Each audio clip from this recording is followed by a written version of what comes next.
Kingston, CNN political commentator and former Republican congressman, is joining us this morning. Good morning to you. I want to play one more bit of the town hall yesterday from Senator Graham. Let's watch.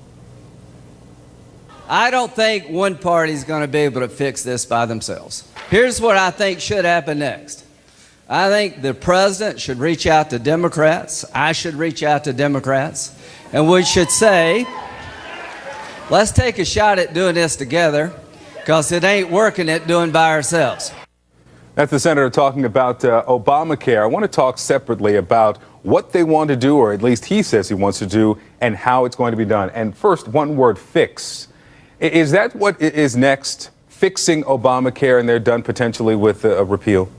I don't know if we're there yet, but if they can't replace and repeal and replace, then absolutely it has to be fixed, because it's not sustainable as is. And even Bernie Sanders has said that the premiums and the deductibles are too high. So we have to go back into it. And that's one thing that I think Democrats and Republicans would agree on. Get those premiums down, get those deductibles down, and make sure you have quality health care choices for all. But, I want to say one thing, though. It's not like the Senate can't just start working on this thing. There's a lot of fingers that are being pointed to the House, but every senator ran on repeal and replace as well, so they can introduce their bill this week if that's what they want. Yeah, we look back to 2009 and the building of Obamacare. There was Senate legislation, there was House legislation, both moving through. Let's move on to what we're learning from the negotiations over this attempt to repeal and replace. President Trump said that he was disappointed by the conservative Freedom Caucus. A senior White House official says this, and I'll put it up on the screen. I think the Freedom Caucus made a mistake in the end. This is a president who wanted to work with them, and he is dismissive of them now. Can the president, should he, considering that these representatives are in districts that he did very well in, discount the more conservative members of the party in the House and work with the moderates to try to get the Democrats on as well?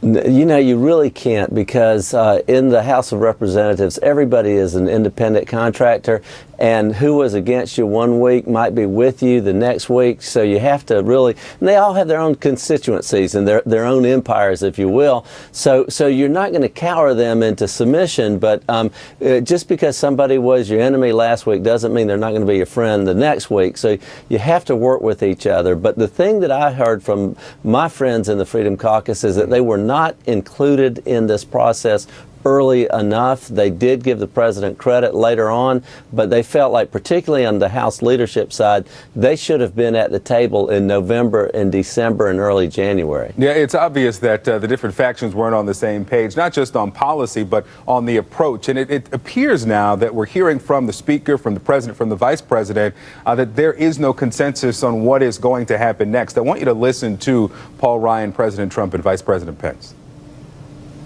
We're going to be living with Obamacare for the foreseeable future. I don't know how long it's going to take us to replace this law. I think we have to let Obamacare go its way for a little while, and we'll see how things go. We will end the Obamacare nightmare and give the American people the world-class health care that they deserve. Until then, I can promise you, President Trump is never going to stop fighting to keep his promises to the American people, and we will make America great again.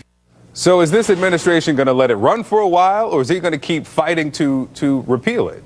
I think they're going to have to do both. They're going to have to let it run for a while, but what I hope is that Paul Ryan will get the moderates and the conservative Republicans in a room, and he'll say, you guys got to work something out. But at the same time, charge Greg Walden and Kevin Brady, the chairman of the respective committees of jurisdiction, get them to sit down with Democrats and say, okay, what can you guys do together? Do it on regular order and start having peace break out all over the House floor. And it might be a good thing, but it seems to me you could get something done that way.